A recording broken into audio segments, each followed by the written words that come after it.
성령의 인도를 따르는 산업. 오늘 메시지는 너무 쉬운 메시지인 것 같거든요. 내용이 쉽다는 게 아니라 응답받기가 쉬운. 고린도 지역이 되게 항구 도시여서요. 이제 동서가 연결되는 일에 무역 도시였어요. 그러다 보니 무역 도시들은 다 똑같습니다. 뭐 인천도 그렇잖아요. 돈이 많이 활성화가 돼 있어요. 그러다 보니 도시의 사람들이 성공과 경제에 도전하는 분위기예요. 그리고 새로운 문화가 많이 들어오는 도시죠. 그러다 보니까 우상 숭배와 귀신과 잡신을 받아들이는 거에 되게 열려있는 도시였어요. 그러면서 한 가지가 더 있었는데 그리스 헬라의 문화가 들어와서 이제 그때는 그거를 지혜라고 말했거든요. 요즘 우리 단어로는 지식이죠. 철학 사상이 들어오니까 그 철학 사상을 외우는 게 아니라 이해를 해서 서로 누구든지 만나면 대화를 하는 거예요. 우리나라 사람들하고 지금 미국 사람들하고 좀 다른 게 엘리베이터에서 만나면 우리나라 사람들은 서로 벽 보는데 미국 사람들은 인사 걸잖아요. 그런 것처럼 헬라의 문화가 어떤 거냐면 누구든지 꺼리낌 없이 자기의 철학 사상을 꺼내서 얘기하면 그 사람도 그냥 꺼리낌 없이 처음 보는 사이인데도 자기의 사상을 얘기해요. 근데 이스라엘 가보니까 그러더라고요. 제가 저번에 말씀드린 것처럼 도서관이요, 시장보다 더 시끄러워요. 시장도 가보고 도서관도 가봤는데 도서관이 진짜 한 5배는 더 시끄러워요. 진짜로요. 시장은 오히려 조용해요. 호객행위가 없어요. 근데 도서관은 서로 자기가 책을 하나 들고 그 책을 이해한 걸 가지고 이렇게 테이블 9명 테이블 있고 6명 테이블 있고 있는데 그 테이블에서 앉아서 막 토론하고 있는데 자기가 말을 섞을 테이블이면 들어가서 자기도 같이 막 떠들어요. 그래서 혼자 책 읽고 싶은 사람은 이렇게 생긴 책상, 혼자 책상이 있어요. 이렇게 대각선으로 이렇게 돼 있어요. 그래서 이렇게 펼쳐놓고요. 하도 시끄러우니까 이렇게 하면서 계속 자기도 소리내서 읽어요. 왜냐하면 하도 시끄러우니까. 그런 문화처럼 고린도의 문화가 뭐 우상도 있고 경제도 있지만 서로 꺼리낌 없이 철학을 나누는 이런 문화였어요. 그러다가 이 사람들이 어느 날 예수님을 영접하게 되고 고린도 교회의 성도가 된 거예요. 그런데 이 고린도 지역이 그러다 보니까 자꾸 뭔가를 놓치는 게 있는 거예요. 뭘 놓치느냐? 자꾸 지식으로 이해하는 거를, 그게 문화가 돼가지고요. 그리스도를 영접했는데도 자꾸 공부만 하려고 그래요. 그래서 끊임없이 교회 안에서 또 교회 밖에서 그리스도를 자꾸 정리하고 듣고 외우고 말하고 포럼하고 대화하고 이것만 계속해요. 그러니 어느 정도냐? 아볼로라는 사람이 지역에서 전도를 하는 사람인데, 그런데 예수 그리스도에 대해서 그걸 기독교인이거든요. 유대교 출신의 기독교인이거든요. 그런데 성령의 세례를 받지를 못했어요. 그래서 브리스길라와 아굴라를 전도해서 복음화시키거든요. 나중에 또 바울이 제자들이 사역할 때 자기 혼자 고린도 지역으로 이렇게 지나가면서요, 형제 제자들이 있어가지고 너희들이 믿을 때 성령을 받아봤느냐 했더니 우리는 요한의 세례만 알지 그런 건 모른다 이래버려요. 그러니까 분명히 그리스도인인데 성령의 역사가 없어요. 왜냐? 머리로 공부만 자꾸 하는 거예요.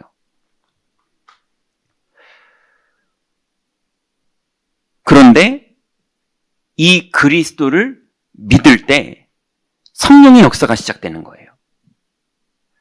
그러니까 오늘이 너무 쉬운 겁니다. 믿기만 하면 성령이 역사하세요. 왜냐하면 이미 은혜로 구원받았으니까.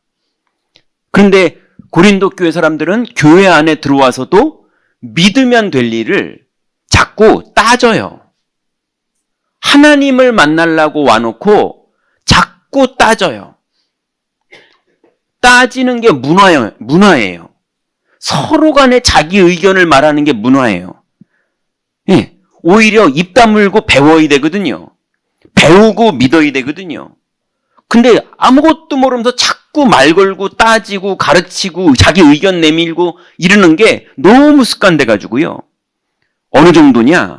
고린도 교회가 자기 아버지의 아내랑 성관계를 맺은 걸 들켰다가 아니고요. 그거를 자랑해요. 자기 의견으로.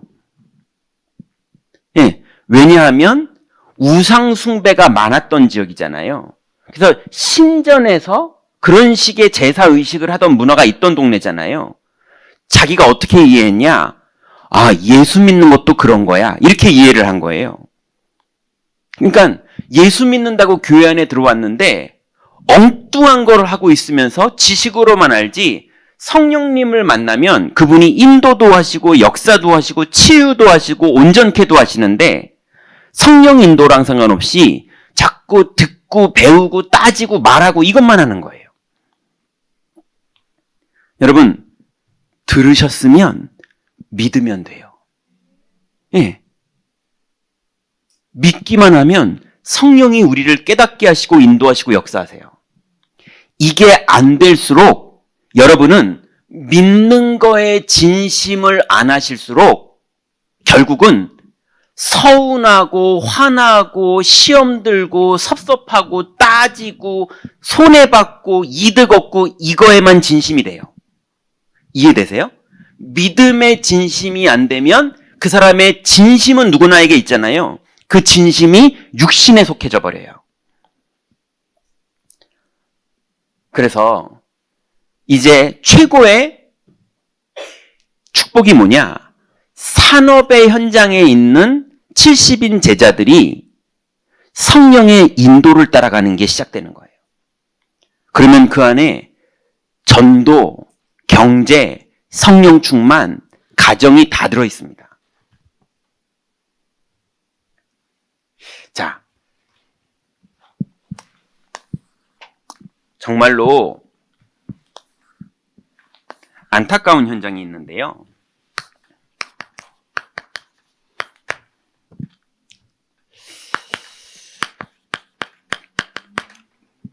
제가 불교를 다녀본 적은 없지만 템플스테이 한번 간 게 너무 도움이 됐거든요. 왜냐하면 이 사람들은요, 진짜 믿으려고 노력하더라고요. 예, 믿으려고 노력을 해요. 그래서 기독교는 내 소원을 기도해요. 내 소원을 기도해요. 그래서 결국은 우리 가족 잘 되는 거, 우리 애들 잘 되는 거, 내 사업 잘 되는 거, 그리고 나 창피 안 당하는 거, 자존심 안 상하는 거, 건강한 거, 온통 그거 기도해요. 아니요, 우리는 나라를 위해서 기도하고 세계복음화를 위해서 기도하고 그러는데요. 근데 저 안에 무엇을 먹을까, 무엇을 마실까, 무엇을 입을까 그거 기도하지 마라 라고 예수님이 말했듯이 자꾸 나도 모르게 나 중심, 육신 중심, 성공 중심의 기도 제목이 영혼에 박혀 있어요. 그래서 기독교는 온통 내 소원 기도해요. 그래서 여러분 녹화되니까 네, 아무튼 우리나라의 그런 방송 한번 틀어보세요. 완전히 방송 틀면요, 아직도 이러나 싶을 정도로 너무 기복신앙이에요. 예, 창피하다 싶을 정도로 영화에서 비꼬는 그런 기독교인의 그런 모습을 아니 실제로 하더라니까요. 이걸 내보낸다고? 이럴 정도로 실제로 그러고 있더라고요. 심지어는 조금 더 심한 건요. 라디오 한번 틀어보세요. 더 심해요. 전화 거는 분 자체가 그렇게 걸어요. 신월동에 무슨 권사님 전화 주셨습니다. 1588 무슨 권사님 한번 말씀해 보시죠. 우리 남편이 이러면서 전화 오면 권사님 이러면서요. 답을 주는데 야, 한번 들어보세요. 제가 여기서 말하기가 좀 그래요. 온통 이거예요. 창피할 정도로 못 듣겠다 싶을 정도로 영화에서 기독교인 비꼬는 거를 그대로 하고 있어요. 근데 불교는요. 기본이 이래요. 내가 정신과 마음을 똑바로 가지면 온 우주의 응답이 나에게 이루어진다. 이렇게 알아요. 예. 그래서 내가 똑바로 해야지. 이렇게 하는 거예요. 이 근본적으로 달라요. 그래서 나의 정신과 마음, 이게 어떻게 똑바로 되느냐에 따라서 삼라만상의 모든 것이 정확하게 연결된다. 이렇게 해요. 그래서 이 사람들이 어느 수준까지 가느냐? 아니, 제가 되게 도전하면서 이거 예수 믿는 게 이렇게 행복하네 하는 거를 불교인들은 평신도들이 다 하고 있더라고요. 그게 뭐냐? 만물의 모든 것 속에는 의미가 있다 이래요. 그거 제가 하고 있는 거거든요. 예, 모든 성도님들 기도하고 모든 성도님들께 벌어진 일들을 보면서 이거를 향한 하나님의 계획은 뭐고 이거를 향한 하나님의 계획은 뭐고 이 사람의 그 수준을 향한 나를 향한 하나님의 계획은 뭐고 그 사람을 향한 하나님의 계획은 뭐고 그걸 다 생각하면서 기도하고 그러거든요. 근데 불교인들은요. 삼라만상의 모든 것 속에 한 의미가 있다 이러는 거예요. 나무에도 의미가 있고 저 벌레에도 의미가 있고 오늘 손님이 와가지고 해코지 하는데도 의미가 있고 내가 오늘 다친 거에도 의미가 있고 우주는 그 의미 안에서 돌아간다 이러고 있는 거예요. 그 불교인들하고요. 그러다 기독교인들 그 라디오 방송 들어보면요. 완전 수준 차이 나요. 근데 그게 육신적으로 창피하다 안 창피하다가 아니고요. 이게 영적인 수준이 되는 겁니다.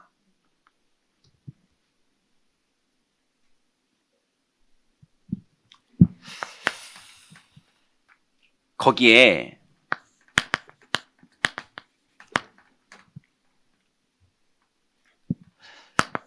3단체 조금만 연구해 볼 것도 없어요. 그냥 가면 금방 보이거든요.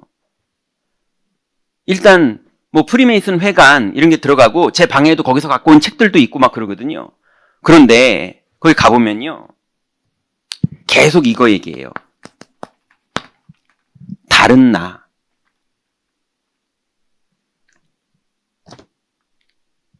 그래서 내 안에 다른 나가 있다. 이거를 명상으로 찾아라 이러는 거예요. 우리는 그리스도가 우리 안에 있다고 그러는데도 온통 내가 잘 돼야 되고 내 걱정하고 있고 내 염려하고 있고 내가 화나고 내가 서운하고 내가 섭섭하고 이런 식이거든요. 근데 이 사람들은요. 나 말고 내 안에 다른 나를 찾고 있어요. 그리고 다른 힘 그리고 다른 세계. 그래서 여기 이마에다 눈 하나 더 그리잖아요. 다른 세계를 보는 눈이 열려야 된다. 이거 말하는 거예요. 제3의 눈이라고 그러잖아요. 예. 그러니 다른 세계가 보인다고? 예.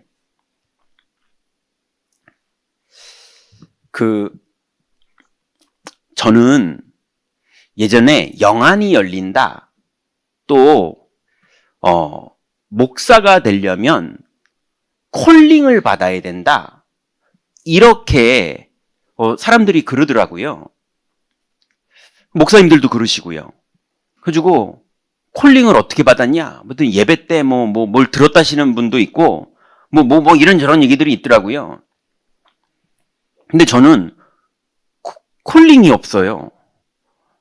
그래가지고, 안 그래도 목사하기 싫었거든요. 그래서 남들 한 5년만 해도 목사 되는 걸 저는 12년 전도사를 했어요. 안 하려고. 그랬는데, 근데, 나중에, 이렇게 막 뭐라 그럴까요? 전도사 생활이 너무 힘든 거예요. 예. 아니, 애 키우는 아빠인데 사례비 40만 원 주더라고요. 진짜 나가서 돈 벌고 싶지, 이거 안 하고 예. 그리고, 믿음으로 기도 응답 받는 게 다락방은 가야 되는데 주머니에 돈이 10원도 없는 거예요. 근데 가기는 가야 되니까, 그래, 걸어서라도 가야지. 걸어가면 2시간 가야 되거든요. 걸어서라도 가야지 하고 걸어가는 길에 버스 정류장을 지나가는데 마침 거기에 누가 서가지고 제가 버스 타는데 제 차비 내주더라고요. 그러니까 일단은 가는 건 타고 가자. 이런 식. 이걸 응답이라고 하고 있는 제 모습이, 야, 이게 응답이라고? 이러는 거예요. 그러다가, 그렇게 살다가, 어느 날 원죄가 뭔지를 깨닫고, 불신자 상태가 뭔지를 현장에서 깨닫고 보고, 그러다 보니까는 막 성인 노래방 주인인데 귀신 보고 있고, 그 다음에 희귀병 걸려 누워있는 분이 있고, 알코올 중독으로 동네 사람들을 막 두들겨 패면서 다니는 사람이 있고, 그러면서 그 집 애들이 막 다 귀신을 보고 있고, 이런 일들의 현장들을 들어가서 복음을 전하고 그 사람들이 치유되고 이런 것들을 보면서 나중에 누가 차를 승용차를 주셔가지고, 예, 그거 이렇게 몰고 다녔거든요. 근데 그것도 비참하게 실이, 안 그래도 돈도 없어서 종합보험은 못 들고, 자차보험인가요? 기본보험 있잖아요. 그것만 들었었거든요. 책임보험? 그것만 들었었거든요. 그런데 살짝 얼은 얼음판에서 브레이크를 밟았는데, 그건 뭡니까? 이렇게 하는 거, 올림픽, 컬링처럼 차가 천천히 쭉 가더니 마을버스 뒤를 꽝 박더라고요. 보험도 안 들어놨는데. 그래가지고, 그 차 폐차장에 보내고, 그 겨울에 집에 오는데요. 야, 이거, 복음은 맞는데, 아무리 봐도 현장은 맞는데, 이게 진짜 뭐지? 하나님, 이게 뭐죠? 이러고 있는데, 그때, 이제 혼자, 진짜 하기 싫다, 이 마음과, 예, 진짜 이렇게 안 살고 싶다, 나 그냥 어디 가서 알바를 해도 이거보다는 더 받고 살 텐데, 이것과, 그 다음에, 현장에서 원죄도 받고, 구원받는 사람들도 받고, 이 사람들의 영적 문제가 해결되는 것도 너무 많이 받고, 이 두 개 안에서 먹고 살지는 못하겠는데 현장은 훤히 보이고 이런데 마음에 갈등이 생기는 거예요. 그래서 그때 하나님 앞에 제가 저도 모르게 진심으로 이걸 기도라고 그러는 거지만 그때는 기도한다고 기도한 게 아니라 그냥 진심으로 마음이 먹어졌어요. 하나님, 새끼 밥만 주시면 저라도 복음 전할게요. 예. 저는 그래서 무슨 음성이 들리거나 성경 구절이거나 이런 식으로 콜링이 아니고, 내가 아무것도 없지만 현장은 이렇게 갈급하고 아무도 복음 전하는 주는 사람이 없는 저 불신자 노래방, 성인 노래방 주인, 그 다음에 무당, 그 다음에 희귀병 걸린 사람, 그 다음에 이렇게 남편이 팔 하나 없는데 혼자 식당하면서 남편한테 얻어맞고 사는 사람, 별의별 사람들이 많은 그 현장에서 전 복음 전하고 있었거든요. 하나님, 새끼 밥만 주세요. 그럼 저 이거 할게요. 이렇게 하나님의 그걸 부름이라고 그래야 돼요? 제 마음이라고 그래야 돼요? 저는 그게 콜링이었거든요. 그러니 뭐가 들리는 건 줄 알았어요. 저는 콜링을 경험하기 전에는. 아니면 예배 때 무슨 감동을 받는 건 줄 알았어요. 근데 그런 분도 있으시겠죠. 근데 또 두 번째로 영안이 열려야 된다 이러는데요. 저는 그래가지고 막 기도하다가 뭐가 확 열리는 줄 알았어요. 그랬더니 불신자 6가지 상태 여러분 보면 보이시잖아요. 예, 그게 영안 열린 거거든요. 하나님의 말씀이 믿어지면 합리적으로 영안이 열려요. 이해가 돼요. 왜 저 사람이 저렇게 되는지, 왜 저 사람이 이런 말을 할 수밖에 없는지, 저 사람이 왜 욕심을 내는지, 저 사람이 왜 교회 안에 있으면서 자꾸 저런 상태를 반복하고 살고 있는지, 근데 저 사람은 왜 응답받을 수밖에 없는지, 그게 훤히 보여요. 그거는 엄청나게 뭐가 뚜뚜뚜뚜 초능력으로 열려서 그러는 게 아니고, 말씀을 가지고 믿어보면 현장에 하나님 나라가 임하는 거를 경험하다 보면 머리가 그렇게 이해가 돼요. 그러니 다른 세계를 말하느라 제가 이 얘기하는 거거든요. 오히려 뉴에이지 3단체 하는 사람들이 다른 세계를 보는 눈이 열려 있어요. 심지어는 복음 가진 사람도 복음을 못 누려도요, 다른 세계는 믿어요. 귀신 나타날까봐 소름 끼쳐나 막 이래요. 이런다니까요. 예, 요번에 캠프 나갔는데 귀신 역사한다, 야. 이번 캠프는 글렀다. 이런다니까요. 이런 식이에요. 야, 너 자꾸 그러면 그 귀신 역사한다. 그거 떼. 그런 거 하지 마. 이런 식이에요. 예.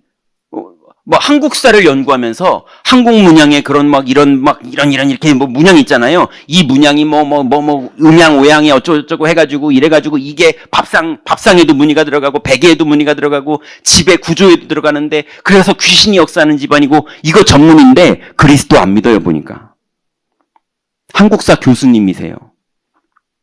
그래서 제자 많아요. 그 제자들 다 이상하게 됐더라고요. 복음 운동하는 사람들인데 이런 식으로 막 귀신 전문가들이 막 너무 많이 나오는 거예요. 우리는 이런 다른 세계 조금만 알아도 됩니다.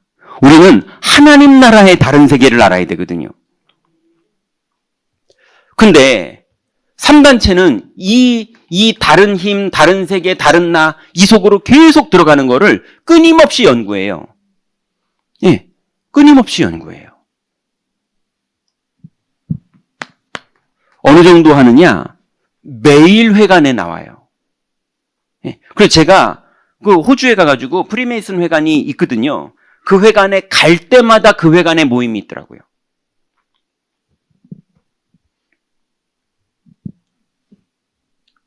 자, 여기에 유대교는 온통 율법이에요. 온통 제도예요. 그리고 온통 전통이에요. 이거는 여러분들 가보셔야 돼요. 무시무시합니다. 예. 저희가 이스라엘에 갔을 때 이스라엘에 랍비들 골목이 있어요. 그리고 저희가 안식일 전날에 그 골목을 간 거예요. 원래는 관광으로 가는 거기 때문에 이렇게 성지 이런 거 봐야 되는데 우린 복음을 하니까 그 성지라는 게 다 그냥 말도 안 되는 거짓말들이에요. 예루살렘 그 올라가는 벽에 이상하게 그 돌벽인데 사람 손바닥 모양처럼 이렇게 쏙 깊이 파져 있는 것처럼 느껴지는 게 있어요. 그게 예수님이 십자가를 지고 올라가시다가 짚은 자리라는 거예요. 이런 식이에요, 죄다. 그러니 하나도 재미도 없고, 사람들은 그것도 이렇게 손 한 번 대고 울고 이래요. 근데 저희는 그거 보면서 비웃고 이러니까 재미가 하나도 없는 거예요. 예, 심지어는 새벽 3시에 일어나서 시내산에 올라갔어요. 새벽 3시에. 근데 어떤 여자애들은 화장하고 올라가야 되잖아요. 예, 여자 전도사님들이죠. 예.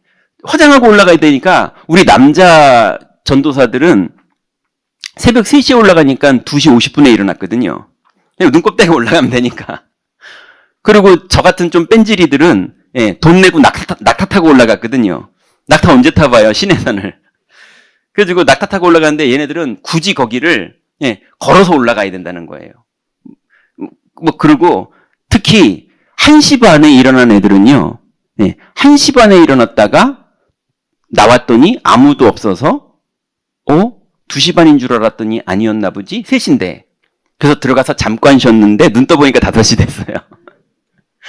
신해산에 못 올라갔어요. 근데 저희가 신해산 꼭대기에 올라갔거든요. 올라갔더니 가이드가 말하더라고요. 여기가 신해산인지 저 건너편 산이 신해산인지 저쪽 산이 신해산인지 아무도 모른대요. 너무 오래됐고 기록에 근거가 남는 게 없어서 예, 모세가 10계명을 받은 신해산이 어딘지 아무도 알 수 없다는 거예요. 그냥 이런 식의 산이구나 그것만 이해하는 거예요. 그러니 성지가 별로 의미가 없어서요. 그냥 가이드한테 유대인들 마을로 들어가서 유대인들이 어떻게 살고 있고 랍비들 마을이 있다 하더라고요. 그래서 거기가 어떻게 돼 있는지 한번 가보자고 이렇게 갔거든요. 근데 입구에 써 있더라고요. 예, 개와 여자는 들어오지 말라고. 살벌합니다, 분위기가요. 예. 그리고 뭡니까? 국경을 통과하는데요. 여권 이렇게 보여주잖아요. 그럼 여권을 이렇게 던져줘요. 이방인이라고. 예. 그리고 저희들이 쫙 줄 서 있고 저희 앞에 어떤 무슨 서대문에 있는 교회에 있는 권사님, 장로님들이 쫙 줄 서 있었거든요. 이제 국경 넘어가는데 근데 독일 백인 2명이 맨 뒤로 막 허겁지겁 뛰어왔어요. 그래가지고 자기네들이 뭐 비즈니스 때문에 바쁘대요. 그래서 새치기를 해가지고 우리들 쫙 줄 서 있는데 새치기를 해가지고 들어가는 구멍 앞까지 가가지고 막 얘기를 하더라고요. 근데 그거를 하기 전에 그게 되기 전에 그 앞에 있는 노인, 장로님, 권사님들이 성지순례 온 거기에 그 유대인 문을 지키는 백인 유대인 나이 드신 분이 한국말을 이 사람들이랑 하는 거예요. 이제 관광처럼 많이 오니까, 한국 사람들이 많이 오니까. 그러니까 뭐 어디서 왔냐 막 그러더니 한국말로 웃으세요 그러더라고요. 그러니까 그 권사님, 장로님들, 노인들이 이게 뭐지? 그러면서 하하하하 웃었어요. 그러니까 웃으세요. 그러니까 또 하하 웃었어요. 그게 이제 비꼬는 거거든요. 웃으세요. 그러니까 또 이분들 그냥 하하 웃고, 왜냐면 국경에서 자꾸 까다롭게 하거든요, 유대인들이. 그런데 이 백인 독일 사람들이 쫙 왔잖아요. 그래가지고 막 넘어가게 해달라고 우리가 급하다고 막 이러니까 이 사람이 인상 팍 쓰더니 웃으세요. 그러는 거예요, 독일 사람들한테. 그 독일 사람들이 이게 무슨 말인지도 모르겠잖아요. 인상 팍 쓰고 웃으세요. 그러면 그러는 거예요. 예. 이 사람들 이럽니다. 살벌해요. 예. 유대인들의 자부심과 이방인들을 함부로 대하는 게 너무 심하고요. 그래서 그 유대인 마을을 지나가는데 안식일 전날이었잖아요. 슈퍼마켓에 요만한 비닐봉지에 뭐 양배추도 들어있고 우유도 들어있고 과자도 들어있고 빵도 들어있는 요만한 봉지가 한 20개가 쫙 길밖에 나와 있더라고요. 그 슈퍼마켓 밖에. 그게 뭔지 봤더니 율법에 의해서 이스라엘은 농사 벼를 추수를 하면 이삭 떨어진 건 안 주워가잖아요. 하나님이 주워가지 말라 그랬거든요. 사람들이 먹어야 된다고. 그것처럼 슈퍼마켓이 안식일 전날 어려운 사람들이 먹을 수 있게 봉지에 담아서 밖에 두더라고요. 예. 그 정도예요. 여러분, 안식일 때는 엘리베이터 버튼도 필요 없어요. 안식일 때 누르면 노동이거든요. 예, 그래서 층마다 섭니다. 이걸 지금도 다 지키고 있어요. 근데 그 마을에 들어갔더니 한 7살짜리 꼬마애가, 백인 애가 흙놀이하고 놀고 있더라고요. 그러니까는 귀엽잖아요. 그래가지고 애기들한테 영어 좀 하는 전사들이 막 말 걸면서 인사해. 저 멀리 떨어져 있었거든요. 한 5m, 10m 인사니까요. 애가 인상 팍 쓰더니 찍지 말라는 거예요. 애들도 그렇게 봐요. 그래서 이방인이 들어오는 거를 너무 경계하고 싫어해요. 유대인들은 복음이 하나도 없고 심지어 예수님을 영접한 유대인들도 끊임없이 율법으로 돌아가는 거예요. 어느 정도 율법으로 돌아가느냐? 어느 정도 제도로 돌아가느냐? 어느 정도 전통으로 돌아가느냐? 율법도 모자라서 제도를 거기다 만들어 놓고요. 제도도 모자라서 오래 살아온 전통대로 어느 정도냐면 안디옥 교회에서 베드로와 바울과 바나바가 식사를 하고 있는데 여러분 아시죠? 야고보가 올라온다고 하니까 베드로가 이게 있잖아요. 도망갑니다. 이방인이랑 밥 먹는 거 들키면 안 되니까. 이 정도예요. 이 사람들이. 베드로가 그랬다니까요. 이게 말도 안 되는 소리잖아요. 우리가 아는 그 베드로가. 예. 그러니 이 사람들이 그리스도를 믿는다고 해놓고 그 바울이 너무 화가 나서 그럼 그리스도가 헛되이 죽은 거 아니냐 이렇게 말할 정도로요. 그래서 우리가 성령의 인도를 따른다는 건 너무 쉬운 건데 믿기만 하면 되는 건데 끊임없이 귀신 들린 사람들은 그거를 도전하고 있는데 기독교인들은요 끊임없이 이러고 있어요. 그래서 잘하는 사람들이 하는 게 뭐냐면 내가 예수는 믿고 전도도 하지만 성령의 세례는 모르겠다 이 정도예요. 잘하는 사람들이.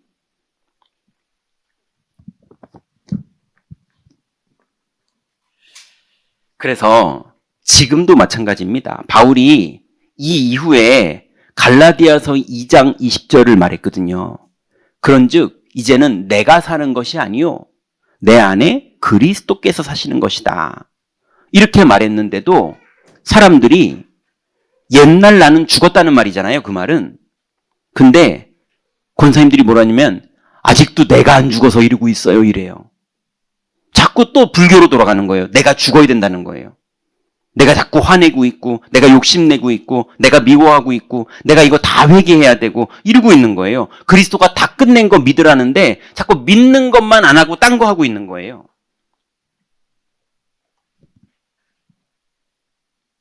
그래서 이 영적 상태에서 빠져나오는 방법을 예수님이 주셨는데 그게 합숙이에요. 예수님도 공생애 3년 동안 제자들과 합숙하셨고 마지막에 마가다라방에서 40일 동안 제자들과 합숙하셨어요. 예, 합숙하면서 복음에 집중을 한 거예요. 하나님 나라 누리는 거에 집중을 한 거예요. 그래서 기억하세요. 절대 다른 것으로 안 되고 성령의 역사로만 됩니다. 산업, 가정, 자녀 변화, 우리의 인생이 절대 다른 걸로 안 돼요. 율법을 지키고 전통을 지키고 노력을 하고 우리 경인교회를 위해서 여러분 아무리 애써주셔도 여러분 애쓴 게 다 헛일돼 버립니다. 네, 다 헛일돼 버려요. 성전에 돌 위에 돌 하나 남지 않고 무너졌다니까요. 지금 이스라엘 구글에서 예루살렘 성전하고 검색해 보세요. 이미지 검색. 어떻게 되어 있는지 아세요? 예루살렘 성전 꼭대기에 모스크 사원의 그 황금 돔이 세워져 있어요, 지금. 전 그거 가서 보고 왔어요. 모스크 사원이 됐다니까요. 그때 헌신했고, 그때 헌금했고, 그때 노력한 모든 게 헛게 돼버렸어요. 우리는 뭐 해야 되느냐? 성령이 내주, 인도, 역사하는 거를 누리는 거 하면 돼요. 자, 그러면 이제 본론입니다.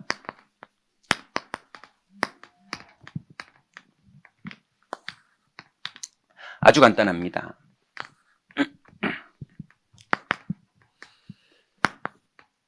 렘넌트 7명은 모두 성령의 역사를 누렸고 그 역사 속에서 산업을 하고 있었어요. 볼까요? 렘넌트 7명의 부모님들이 있었죠. 우리가 잘 아는 모세에게는 이드로가 있었고요. 또 사무엘에게는 한나가 있었고요. 또 다윗에게는 이새가 있었고요. 그리고 에스더에게는 모르드게가 있었죠.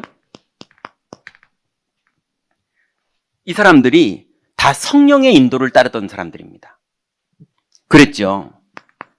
또 렘넌트 7명의 지도자들이 있었어요. 뭐 당연히 사무엘이 있었고요. 뭐 엘리야도 있었고요. 그리고 바울도 있었죠. 이 사람들이 다 뭐 하던 사람들입니까? 성령의 인도를 따라갔지 자기가 막 가르치고 이랬던 사람들이 아니에요.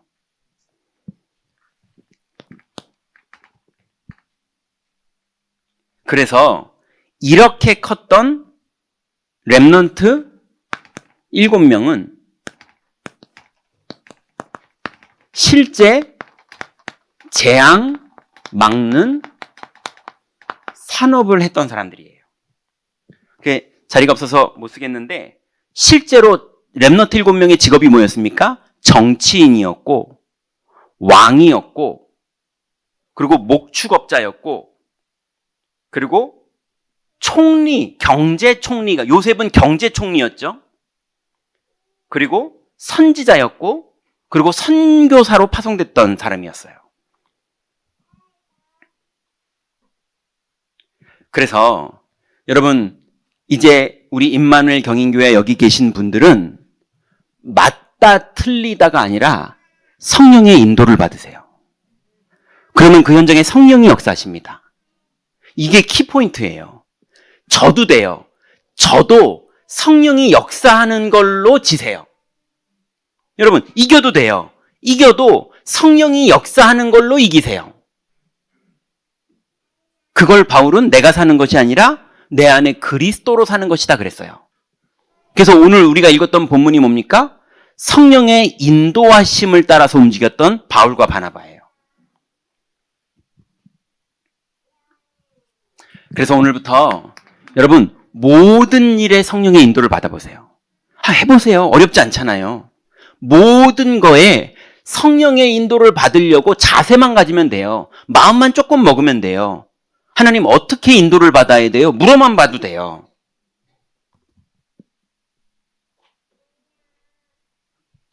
그래서 키포인트가 뭐냐면요. 항상 지금 이 시간에 좀 있다가도 지금 이 시간에 조금 있다가도 지금 이 시간에 지금 이 시간에 하나님이 나에게 원하는 게 뭔가 그걸 질문하세요. 지금 예배 시간인데 하나님이 나에게 원하는 게 뭔가 조금 이따 집에 가실 텐데 하나님이 나에게 원하는 게 뭔가 내일 출근하실 텐데 하나님이 나에게 원하는 게 뭔가 나는 출근도 아니고 아무것도 없는데 하나님이 지금 나에게 원하는 게 뭔가 그러면 그걸 찾는 사람이 응답받습니다.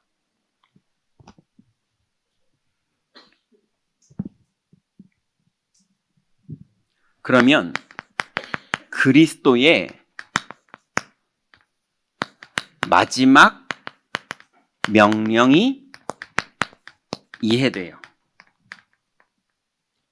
예수님의 마지막 명령이 뭡니까? 요한복음 20장 22절에 보니까 십자가에서 부활하시자마자 첫 번째로 제자들을 만나시면서 뭐라고 그러셨죠? 숨을 내쉬면서 성령을 받으라. 부활하자마자 예수님의 첫 마디가 성령을 받으라예요. 그러면 예수님 마지막 승천하시는 데가 어디죠? 사도행전 1장 8절에 마지막 설교와 이제 이거 말씀하시고 하늘로 올라가시거든요. 그 마지막 말이 뭡니까? 성령 충만을 받으라예요.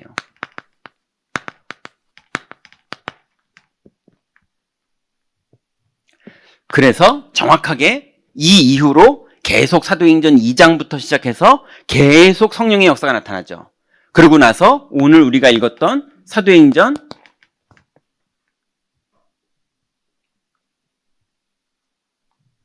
아니죠. 사도행전 2장 9절부터 11절에 성령 충만을 받았더니 3천 제자의 문이 열리는데 거기가 다 산업인들이었잖아요. 15개국에서 왔던 산업인들이 거기서 복음을 받고 3천 제자가 그 안에서 나옵니다. 그래서 오늘부터 성령님이 시작이에요. 성령님과 동행이 과정이에요. 그리고 성령님이 열매 맺게 하세요. 해보세요. 예, 우리 교회의 힘은 여기서 나옵니다. 예, 우리 교회가 전체가 모여가지고 애쓰고 사랑으로 하나 되고 눈물 닦아주고 돈 모으고 헌금 모아가지고 좋은 일하고 그거는 유대인 한 명도 못 이겨요. 유대인 돈 많은 사람 한 명도 우리가 다 모여도 못 이긴다니까요. 맞죠? 예. 성령이 임하면 돼요. 그러면 권능받고 증인되는 겁니다. 그럼 우리 교회는 뭐 하는 교회냐? 성령이 임하는 거 전문적으로 잘 누리는 교회. 근데 하나도 어렵지 않아요. 여러분 있는 곳에 지금 하나님이 뭘 원하시지? 그거 기도하면 시작돼요.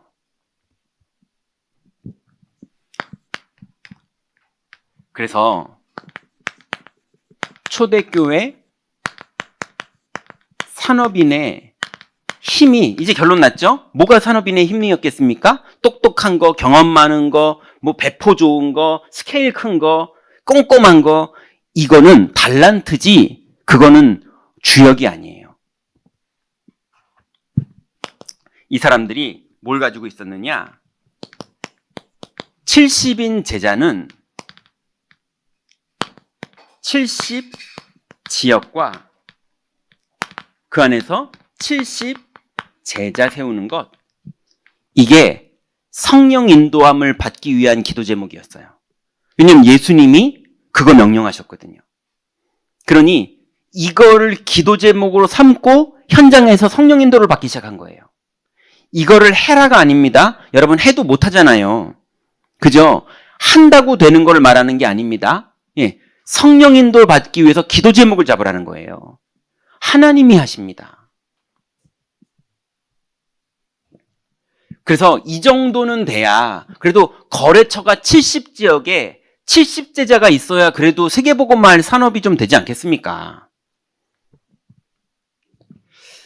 그랬는데 나 홀로 이거를 기도하는데요, 반드시 여러분에게 하나님이 먼저 주시는 축복이 있는데요, 그게 오로지 기도하는 팀이 구성돼요. 그게 사도행전 1장 14절입니다. 여러분에게 정말로 하나님의 약속을 붙잡고 70지역을 놓고 기도를 시작하는데 하나님이 먼저 팀을 딱 만나게 하세요. 딱 그렇게 됩니다. 그러면서 237 5천 종족을 향한 산업 제자의 문이 열려요. 여러분 237 5척이라고 그러니까 자꾸 이제 오해를 하시는데요. 그럼 우리나라는 빼고 237입니까? 아니죠. 인천 지역도 237이에요. 이해되세요? 예. 그래서 반드시 하나님이 예루살렘과 유대와 사마리아와 땅끝까지 증인되게 하시는 거예요. 그게 거꾸로 가서 순서가 바뀌기도 하고 어쩌기도 하는데 분명한 건 237 5천 종족 안에 우리 가정과 우리 가문과 우리의 지역과 내 산업의 터전 다 들어있는 겁니다. 이게 사도행전 2장 9절부터 11절이죠. 15개국의 산업인들. 그리고 나서 오늘 우리가 읽었던 안디옥 교회 시작됩니다. 이게 사도행전 11장 19절부터 30절. 제자들이 모인 교회가 이제 70군데에 나오기 시작하고요. 그리고 이 일에 우리의 산업을 통해서 반드시 여러분 인생 마지막이라기보다는 우리의 산업의 결과물이 뭐가 나오느냐? 하나님이 준비하신 지도자가, 렘넌트 지도자가 세워집니다. 이게 바울이었어요. 사도행전 13장 1절에 바울과 바나바를 따로 세워라 이러면서 하나님이 산업의 최종은 현장의 지도자가 세워지는 거예요. 그래서 아프리카에도 우리가 기도하는 나라들에도 전 세계 현장에 인천 지역 구석구석 70군데에 하나님의 지도자들이 세워져야 돼요.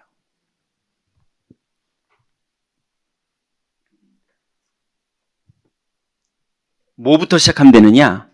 사도행전 2장 1절에 오순절 날에 성령 충만이 내게 임하는 것, 이거를 매일, 매시, 매사에 조금만 기도해 보세요. 예, 조금만 기도해도 너무 많은 하나님의 은혜를 주세요. 결론입니다.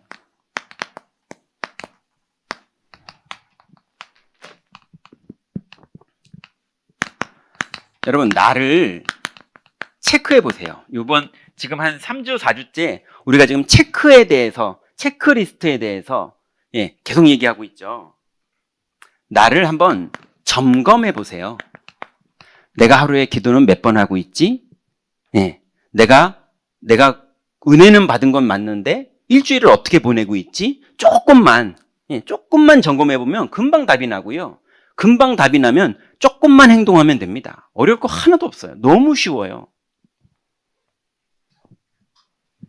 아니, 불교도 하고 있고 모든 사람들이 하고 있는데 굳이 우리가 안 할 필요가 없잖아요. 그래서 기도 제목을 정리하는 게 너무 중요합니다. 저번에 합숙 들어오신 분들 알지만 합숙 다 끝나면 결과가 뭐냐? 8가지 기도 제목이 딱 잡히는 거예요. 그걸 돌아와서 계속 기도하면 응답받습니다. 그럼 우리는 혹시 거기 안 가도 상관없어요. 거기 가야지 꼭 응답받는다가 아니에요. 안 가도 8가지 기도 제목이 나오면 그 사람은 응답받게 돼 있어요. 그래서 어렵지 않습니다. 하나님이 은혜로 주신 것 정리하세요. 하나님이 여러분에게 은혜로 주신 게 있어요. 그걸 정리하세요. 그게 기도 제목이 되면 됩니다. 그리고 은혜로 주신 것을 가지고 누리는 사람은 그때 하나님이 주시는 현장 기도 제목이 있어요. 이거 정리하세요. 네. 저는 어쨌거나 제 현장이 예전에는 그래도 현장 많이 갔는데 지금은요, 일주일에 4번 설교를 하려니까 거기다가 조금씩 하려니까요, 어디 가지를 못해요. 그래서 몇 군데 현장만 가거든요.